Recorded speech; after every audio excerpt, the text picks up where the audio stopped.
ಯಾರು ಇವತ್ತು ಡೆವಲಪ್ಮೆಂಟ್ ನೋಡಿ ಓಟ್ ಹಾಕಲ್ಲ. ಯಾವುದೋ ಒಂದು ಪಕ್ಷದ ಸಮಿಟ್ ಆಗಿರಲಿಲ್ಲ,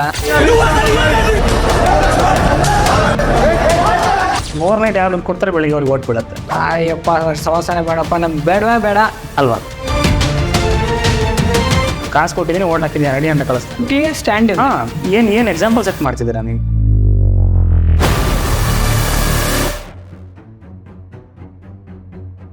ರಾಜಕಾರಣ ಅಂದರೆ ಇವತ್ತಿನ ಪರಿಸ್ಥಿತಿಗೆ ಹೇಗಿದೆ, ಹೇಗಿರಬೇಕಾಗಿತ್ತು?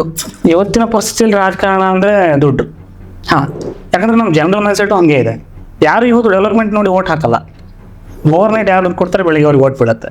ಹಾಂ, ಲಾಸ್ಟ್ ನೈಟ್ ಡಿಸೈಡ್ ಆಗೋದು. ಜನಗಳ ಮೈಂಡ್ಸೆಟ್ ಚೇಂಜ್ ಆದ್ರೇ ರಾಜಕೀಯ ಬದಲಾಗುತ್ತೆ. ಜನಗಳ ಮೈಂಡ್ಸೆಟ್ ಯಾವ ಥರ ಇರುತ್ತೆ ಆ ಥರ ರಾಜಕೀಯದವರು ಅಟೆಂಡ್ಸ್ತಾ ಹೋಗ್ತಾರೆ ಜನಗಳನ್ನು. ಇವತ್ತು ನಾನು ಬದಲಾಗಿ ನಾನು ಡೆವಲಪ್ಮೆಂಟಿಗೆ ಓಟ್ ಹಾಕ್ತೀನಿ ಅಂತ ನಿಂತ್ಕೊಂಡ್ರೆ ಅವ್ನು ಎಷ್ಟು ದುಡ್ಡು ಇಟ್ಕೊಂಡ್ರು ಪ್ರಯೋಜನ ಇಲ್ಲ. ಇಲ್ಲ, ನಾನು ಒಂದು ಕೊಟ್ಟಿದ್ದು ಇಸ್ಕೊಂಡು ಹಾಕ್ತೀನಿ ಅಂದಾಗ ಅವ್ನು ಅದನ್ನೇ ಮಾಡ್ತಾ ಹೋಗ್ತಾನೆ. ಫಸ್ಟು ಜನ ಚೇಂಜ್ ಆಗಬೇಕು. ನಾವುಗಳು ಬದಲಾಗಿ ಆಮೇಲೆ ಸಮಾಜನ ಬದಲಾವಣೆ ಥರದ ಬಗ್ಗೆ ಯೋಚನೆ ಮಾಡಬೇಕು. ನಾವು ಬದಲಾಗ್ದಲೇ ಸುಮ್ಮನೆ ಯಾರನ್ನೂ ದೂಷಿಸ್ತಾ ಹೋದ್ರೆ, ನಾವು ದುಡ್ಡು ಕೊಟ್ಟಿದ್ದಾನೆ ಓಟ್ ಹಾಕಿದ್ದೆ, ನಾಳೆ ಕೆಲಸ ಏನು ಕೇಳ್ತೀವಿ ಅವನ ಹತ್ರ ಹೋಗಿ? ನಾವೇನು ಕೇಳೋದು? ನಾಳೆ ದಿನ ಒಂದು ಗೊಡ್ಸ ಕೇಳಂಗಿಲ್ಲ, ಯಾಕಪ್ಪ ಮಾಡಲ್ಲ ಅಂತ. ನೀನು ಪುಷಾಡೆ ಓಟ್ ಹಾಕಿದ್ಯಾ, ಕಾಸು ಕೊಟ್ಟಿದ್ದೀನಿ, ಓಟ್ ಹಾಕಿದ್ಯಾ, ರೆಡಿ ಅಂತ ಕಳಿಸ್ತಾನೆ. ಕಾಂಗ್ರೆಸ್ ಸರ್ಕಾರಕ್ಕೆ ಕರ್ನಾಟಕದಲ್ಲಿ ನಮ್ಮ ಡೆವಲಪ್ಮೆಂಟ್ನ ಕೇಳೋ ಅಂತ ನಮಗೆ ರೈಟ್ಸೇ ಇಲ್ಲ. ಅವ್ರು ಬರುವಾಗಲೂ ನಾವು ಡೆವಲಪ್ಮೆಂಟ್ ಮಾಡ್ತೀವಿ ಅಂತ ಬಂದಿರಲಿಲ್ಲ. 5 ಗ್ಯಾರಂಟಿ ಕೊಡ್ತೀವಿ ಅಂತ ಬಂದಿದ್ರು, ಕೊಡ್ತಿದ್ದೀವಿ. ಮತ್ತೇನು ಡೆವಲಪ್ಮೆಂಟ್ ಕೇಳೋದು ನೀವು? ನಾವು ಹೇಳಿದ್ವಿ ಡೆವಲಪ್ಮೆಂಟ್ ಕೊಡ್ತೀವಿ ಅಂತ. ಸೊ ನೋಡಿ, ಸಂಪೂರ್ಣ ಈ ರೀತಿಯ ಒಂದು ಪಾಲಿಟಿಕ್ಸ್ ಇರಬೇಕಾದ್ರೆ ಈಗ ಇದನ್ನ ಸದ್ಯದ ಇದರಲ್ಲಿ ಬೂಮ್ ಅಂತ ರಾತ್ರಿ ಚೇಂಜ್ ಮಾಡೋ ಪರಿಸ್ಥಿತಿನೂ ಕೂಡ ಇಲ್ಲ. ಸೊ ಈಗಿನ ರಾಜಕೀಯ ವಾತಾವರಣದಲ್ಲಿ ನಿಮಗೆ ಇರೋದ್ರಲ್ಲೇ ಇಷ್ಟ ಅಥವಾ ಸ್ಫೂರ್ತಿಯಾದಂಥ ಒಬ್ಬ ರಾಜಕೀಯ ನಾಯಕ ಯಾರು ಮತ್ತು ಯಾಕೆ? ಆ ಥರ ಒಬ್ಬರು ರಾಜಕೀಯ ನಾಯಕರು ಹೇಳ್ಬೇಕು ಅಂದರೆ ಪ್ರಾಬಬ್ಲಿ ಆಬ್ವಿಯಸ್ಲಿ ನಮ್ಮ ಪ್ರಧಾನಮಂತ್ರಿ ಅವರು, ಮೋದಿಜಿ, ನರೇಂದ್ರ ಮೋದಿ ಅವರು. ಯಾಕೆ ಅಂದರೆ ನರೇಂದ್ರ ಮೋದಿ ಅವ್ರಿಗೆ ಅವ್ರ ತಲೆಯಲ್ಲಿ ದೇಶ ಬಿಟ್ಟರೆ ಬೇರೆ ಇಲ್ಲ. ನಾವು ನೋಡ್ದಂಗೆ ಅವ್ರಿಗೆ ಫ್ಯಾಮಿಲಿ ಇಲ್ಲ, ಯಾರಿಗೋ ಮಾಡಬೇಕು ಅನ್ನೋದಿಲ್ಲ. ಬೆಳಗ್ಗೆ ಸಂಜೆ ದೇಶಕ್ಕೋಸ್ಕರ ದುಡಿತಾರೆ. 24 ಗಂಟೆ ದೇಶದ ಬಗ್ಗೆ ಯೋಚನೆ ಮಾಡ್ತಾರೆ.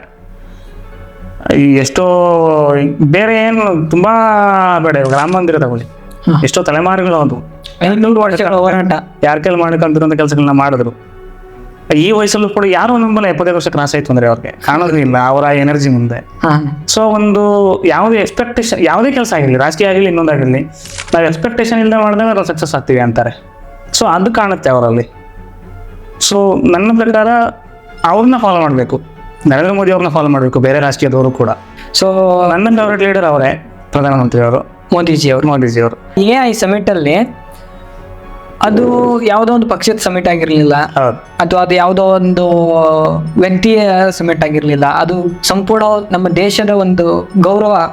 IA ಸಮಿಟಲ್ಲಿ ಪ್ರಾಬಬ್ಲಿ ನಾವು ವಿರೋಧ ಪಕ್ಷದವರು ಅನ್ನೋ ಒಂದು ಕಾರಣಕ್ಕೆ ನಾವು ವಿರೋಧ ಮಾಡ್ತೀವಿ ಅಂದ್ರೆ ಎಲ್ಲವನ್ನೂ ವಿರೋಧ ಮಾಡ್ತೀವಿ ಅನ್ನೋ ಒಂದು ಮೈಂಡ್ಸೆಟ್ ಇರ್ಬೋದೇನೋ, ಅಥವಾ ಮೋದಿಜಿಯವ್ರನ್ನ ನಾವು ಈ ರೀತಿ ವಿರೋಧ ಮಾಡ್ಬೋದು ಅನ್ನೋ ಕಾರಣಕ್ಕೋಸ್ಕರ ಬಟ್ಟೆಯೆಲ್ಲ ತೆಗೆದ್ಬಿಟ್ಟು ಹೋಗಿ ವಿರೋಧ ಮಾಡಿದ್ರು.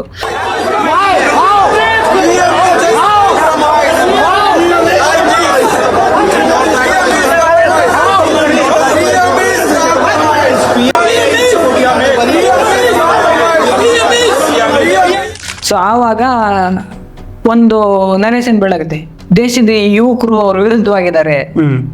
ಸೊ ಈಗ ನೀವು ಯುವಕರು ಅದ್ರ ಬಗ್ಗೆ ಏನು ಹೇಳ್ತೀರಾ? ನಾನು ಅದಕ್ಕೂ ಒಂದು ಸಿಂಪಲ್ ಆಗಿ ಹೇಳಿದೆ ಒಂದು ಮಾತು. ನಮ್ಮ ದೇಶ ಕಳೆದ 14 ವರ್ಷ ಬಿಟ್ಟು ಅದಕ್ಕಿಂತ ಮುಂಚೆ 70 ವರ್ಷ ಯಾಕೆ ಡೆವಲಪ್ಮೆಂಟ್ ಆಗಿರಲಿಲ್ಲ ಅಂತ ತಿಳ್ಕೊಬೇಕು ಅಂದರೆ AI ಸಮಿಟಲ್ಲಿ ಆದಂಥ ಈ ಸೀನ್ಗಳನ್ನ ನೋಡಿ ಅಂತ. ಇದು ನೋಡಿ ಸಾಕು, ಯಾಕೆ 70 ವರ್ಷ ಡೆವಲಪ್ಮೆಂಟ್ ಆಗಿಲ್ಲ ಅನ್ನೋದಕ್ಕೆ ಇದೇ ಉದಾಹರಣೆ. ಇವತ್ತು ಒಬ್ಬ ವ್ಯಕ್ತಿನ ದ್ವೇಷಿಸೋದ್ರಲ್ಲಿ ಅಥವಾ ಒಂದು ಪಕ್ಷನ ದ್ವೇಷ ಮಾಡೋದ್ರಲ್ಲಿ ವಿರೋಧ ಪಕ್ಷದ ಲಾಜಿಕ್ ಇರಬೇಕು. ಅಲ್ಲ, ವಿರೋಧ ಪಕ್ಷ ಮಾಡಿ ಒಂದು ವ್ಯಕ್ತಿನ ನೀವು ನರೇಂದ್ರ ಮೋದಿನ ವಿರೋಧ ಮಾಡ್ತೀರಾ, ಮಾಡಿ ಅವ್ರ ಕೆಲಸಗಳನ್ನ ಮಾಡಿ.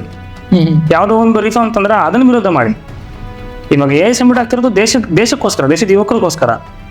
ನೀವು ಇಡೀ ದೇಶನೇ ವಿರೋಧ ಮಾಡೋದಲ್ಲ. लोग कहते हैं AI, सुना होगा आपने AI? सुना? यहाँ पे अभी जो समिट हुआ था, सुना आपने? हाँ, कर दिया काम यूथ कांग्रेस वालों ने. ನಾಳೆ ದಿನ ನೀವು ಕುರ್ಚಿ ಇಟ್ಕೊಂಡಾಗ ನೀವು ಈ ದೇಶನ ಆಳ್ಬೇಕು. ನೀವು ಪಕ್ಕ ದೇಶಕ್ಕೆ ಹೋಗಲ್ಲ, ಪಾಕಿಸ್ತಾನಕ್ಕೋ ಶ್ರೀಲಂಕಾಗೋ ನೇಪಾಳಕ್ಕೋ ಹೋಗಲ್ಲ. ಇದೇ ದೇಶದಲ್ಲಿ ಕೂತ್ಕೊಂಡು ಇದೇ ದೇಶ ಡೆವಲಪ್ ಮಾಡಬೇಕು. ನಾಳೆ ಏನು ಹೇಳ್ತೀರಾ ನೀವು? ಏನು ಎಕ್ಸಾಂಪಲ್ ಸೆಟ್ ಮಾಡ್ತಿದ್ದೀರಾ ನೀವು? ಅಲ್ವಾ? ನೀವು ಒಂದು ವ್ಯಕ್ತಿನ ಅಥವಾ ಒಂದು ಪಕ್ಷನ, ಆಡಳಿತ ಪಕ್ಷನ ವಿರೋಧ ಮಾಡ್ತಾ ಇವು ಯಾವ ಲೆವೆಲ್ಗೆ ಇಳಿದ್ಬಿಟ್ರು ಅಂದರೆ ದೇಶ ವಿರೋಧ ಮಾಡ್ಕೊಂಡು ಬಿಟ್ಟಿದ್ದಾರೆ. ಈಗ ಒಂದೇ ಅಂತಲ್ಲ, ಪ್ರತಿ ವಿಚಾರದಲ್ಲೂ ದೇಶಕ್ಕೆ ಒಳ್ಳೇದಾಗ್ತಿದೆ ಅಂದಾಗಲೂ ವಿರುದ್ಧ ನಿಂತ್ಕೊಂತಾರೆ. ಅದೇ ಅದೊಂಥರ ಫ್ರಸ್ಟ್ರೇಷನ್, ಓವರ್ ಫ್ರಸ್ಟ್ರೇಷನ್ ಆಗ್ಬಿಟ್ಟಿದ್ದಾರೆ. ಓವರ್ ಫ್ರಸ್ಟ್ರೇಷನ್ ಇಂದ ಈಗ ಆಗುತ್ತೆ ಅಷ್ಟೇ. ಏನ್ ಮಾಡ್ಬೇಕು ಅಂತ ಅದು ಆಗ್ತಿಲ್ಲ. ಯಾವ ಥರ ಅಟ್ಯಾಕ್ ಮಾಡಿದ್ರು ಆಗ್ತಿಲ್ಲ, ಜನಗಳು ಬದಲಾಗ್ತಿಲ್ಲ. ಅದು ಎಲೆಕ್ಷನ್ ಆಲ್ರೆಡಿ ಹಿಂಗೆ ಸಂಚೆ ರೋಡ್ ಹೆಂಗಿದ್ದಾರೆ. ಹಾಗಾಗಿ ಅಲ್ಲಿ ಆ ಫ್ರಸ್ಟ್ರೇಷನ್ ತಗೊಂಡೋಗಿ ಈ ಥರ ಆಗುತ್ತೆ ಅಷ್ಟೇ.